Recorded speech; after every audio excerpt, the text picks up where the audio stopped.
Hello, Gene Schwimmer here. Welcome to today's vlog. It's going to be one of those vlogging days where I had something all set to talk about, a subject all queued up, but something happened during the day, right before I was going to record, that changed my plan. So that's what's going to happen today. What changed was Rudy Giuliani. I'm going to play you a video. I'll tell you right now, it's a 10-minute video, but definitely one you should listen to. Part of a much larger presentation, a hearing actually, that you should take some time to watch. I'm putting a link in the description. Now, what was this hearing? This hearing was in Pennsylvania. There was a hearing today. This is Wednesday. You're seeing it on Thursday. Happy Thanksgiving, by the way. You're seeing this on Thursday, but the day before you're seeing this, there was a hearing in Pennsylvania about the charges by the Trump campaign of election fraud. We have heard ad infinitum, where's your evidence, where's your evidence, where's your evidence? You're going to see it today. I'm just going to give you the opening statement by Rudy Giuliani, which has a lot of evidence just in that opening statement, but it's followed by a number of witnesses, several witnesses, including, at least from my count, at least 2 experts. But I think there was maybe even more, but at least 2 experts. You need to hear what they have to say. I just want to give you Giuliani's opening statement in its entirety, and again urge you to visit the link that I'm putting in the description and watch the entire hearing. Just when you're, fat from eating too much on your Thanksgiving day, you can't move anyhow. You're going to be a couch potato just laying like that, with your belly out to here. You might as well watch this hearing. And I guess that's it for now. So I'll be back with a goodbye at the end of this video. But for now, here we go. Representatives, Senator Mastroianni, and all the distinguished members of the Legislature of Pennsylvania, we are very, very honored and very appreciative that you are giving us an opportunity to be heard, which we've been denied almost uniformly by the media and by legislatures elsewhere. All we ask is that you listen to the facts that we're presenting and then evaluate it. I can't help but note that we're doing it here in Gettysburg.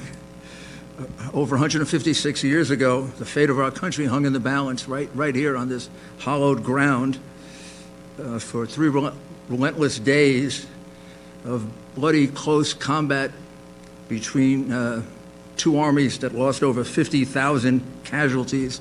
The fate of our republic was really decided that we'd be one nation, one union, one government, sharing values that are enormously important to us.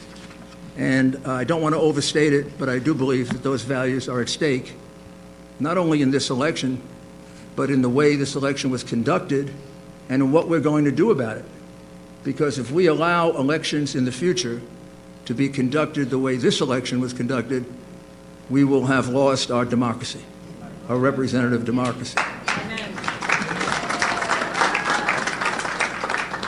During the course of this election, we've come pretty close to losing our right of free speech.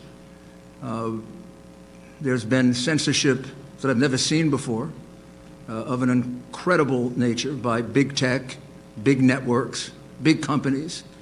They only allow one side to be heard, and they refuse to allow the other side to be heard.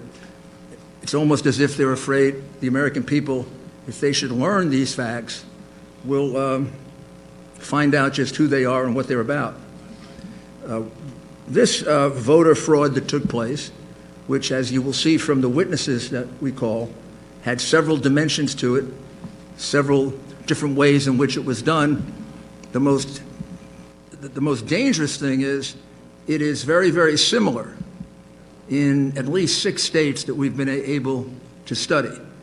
In other words, what we're going to describe to you with these witnesses happened in roughly the same way in Michigan, Wisconsin, Nevada, Arizona, and Georgia. Primary device were the mail-in ballots. You know there was a fierce debate over whether we should have mail-in ballots in the first place. Many scholars, many experts always felt that mail-in ballots were very dangerous because they're very easy to forge. It leads to more defrauding. We were warned by Justice Souter, among others. We were warned by President Jimmy Carter and former Secretary of State James Baker in a report that they did on how to make elections more secure. They warned us that the one thing to do is do not go to general mail-in voting because every place it's been used, it's led to tremendous fraud. And that was reiterated, believe it or not, in an article in the New York Times in 2012, an article they have now forgotten they wrote, that explained the same thing. And I think what you're going to find as you study your mail-in ballot procedure here in the Commonwealth of Pennsylvania and then in the 6 other places, this was a terrible mistake. And it allowed the leadership of a party that had become pretty expert at voter fraud to really go wild. So the witnesses we present are going to first show you that in the case of Philadelphia and in the case of Allegheny County and 1 or 2 other counties, the mail-in ballots that were received were not inspected at all by any Republican. They were hidden from Republicans. In the case of Philadelphia and Allegheny County, I can't be absolutely certain, but I do believe the witnesses will show that a Republican never got to see a single ballot. Now, you know how important that is to determining whether it is a valid ballot or not. There's only one time you get to do that, and that's when you separate the envelope that possesses the verifying information from the ballot. The moment you separate them, you can no longer verify. You can't go back and recount. You can't go back and check paper ballot against the machine ballot because it's a private ballot. It's an anonymous ballot. We want to keep it that way. The only thing that identifies it is that outer envelope. At that moment, when they're separated, gone forever. That's the moment at which inspections have been allowed, time immemorial, in America, Pennsylvania, all of our other 49 states. Several of the witnesses here have been doing this for 20 or 30 years. They've never heard of a situation in which a mail-in ballot was just put in without allowing a Republican, a Democrat, even third-party members to take one look at it and object to it for the very reason that it's too prone to fraud. Think about this. In your state, Republicans were uniformly not allowed, kept out, put in chutes like they were cows to keep them away from seeing these ballots. Never happened before. Not only that, the same thing was done in Michigan, the same thing was done in Wisconsin, and on and on and on. What's the chance that on the morning of November 3rd or 4th, when they started the count, that in each one of those places, the Democrat leadership of these highly controlled Democrat cities that have some history for corruption, and in the case of Philadelphia, a long history of voter fraud. I could show you the convictions. I don't think I have to. What are the odds that they're all going to wake up with the same idea? After years and years of always examining together absentee ballots, all of a sudden, in a year in which we have a couple million of them per state, we're not going to allow any Republicans to see them. The person in Philly figures that out, Pittsburgh, Detroit, Milwaukee, Las Vegas, Nevada? Or is it more likely that this was a common plan that maybe started with the whole idea of having mail ballots because it gives you a much wider range to cheat? When you had just a small number of absentee ballots, like 400,000, you have a certain range that you can cheat. When you have 250 or 2.5 million, you have a much bigger range to do that. So when you hear that testimony about not being allowed to see the ballot, you have to understand it's much more important than just that individual ballot. On election night, when I went to sleep, maybe when you did, President Trump was leading in your state by somewhere around 700 to 800,000 votes, depending on when you went to sleep. That's a huge number of votes. 65% of the vote had been cast. Under normal circumstances, like if this were a fair media, your state would have been called for Trump. I mean, Virginia was called with 10% of the vote.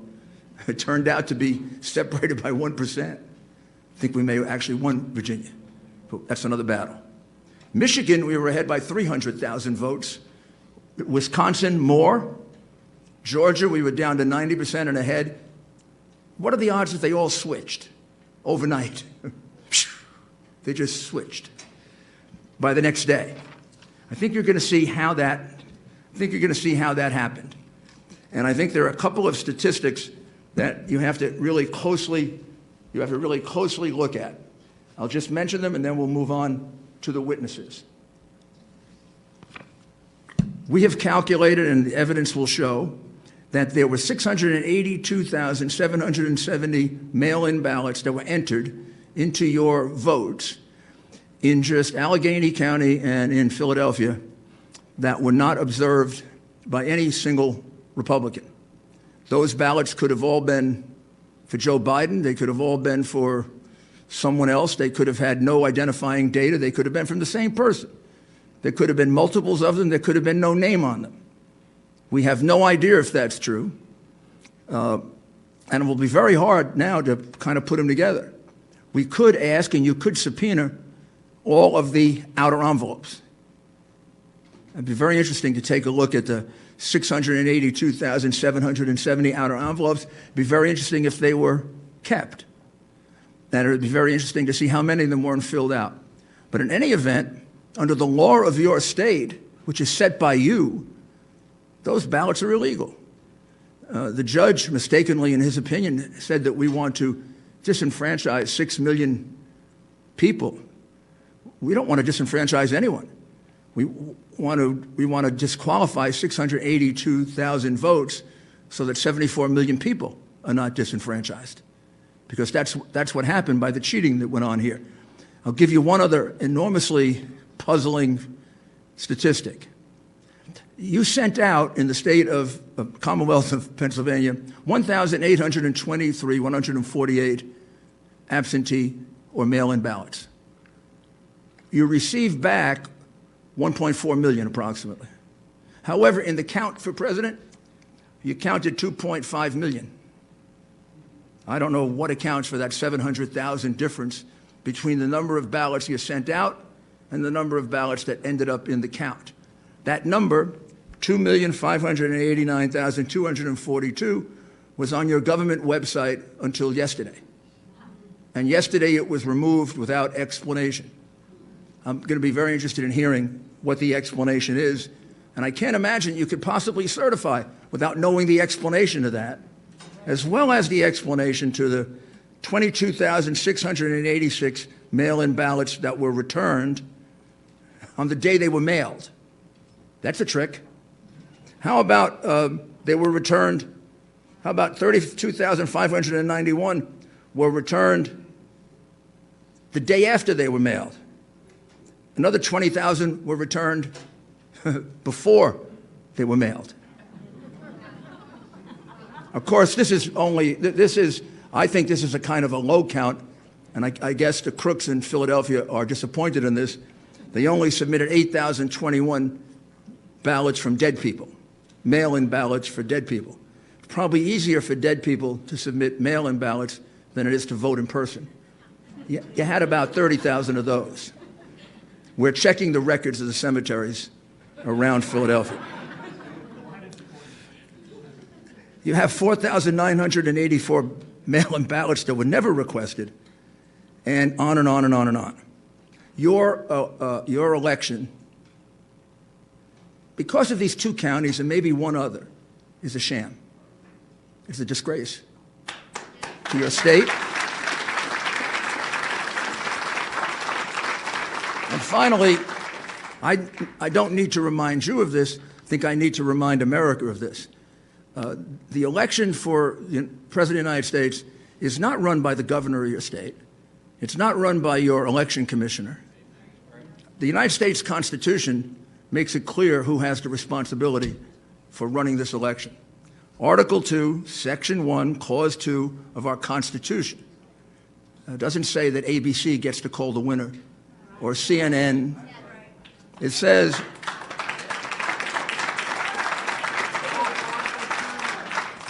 each state shall appoint in such manner as the legislature thereof may direct a number of electors. It's the state legislature that controls this process. It's your power. It's your responsibility. And I think you know, and you have to convince the rest of your members, Republican and Democrat, they owe that to the people of your state, and they owe that to the people of the United States. Because if this happens without consequence, if they can just enter 600,000 some odd mail-in ballots without allowing a single Republican to view it, what's to say that next time they won't do 1 million or 2 million? I know crooks really well. You give them an inch and they take a mile, and you give them a mile and they take your whole country. So now we'll proceed with the witnesses.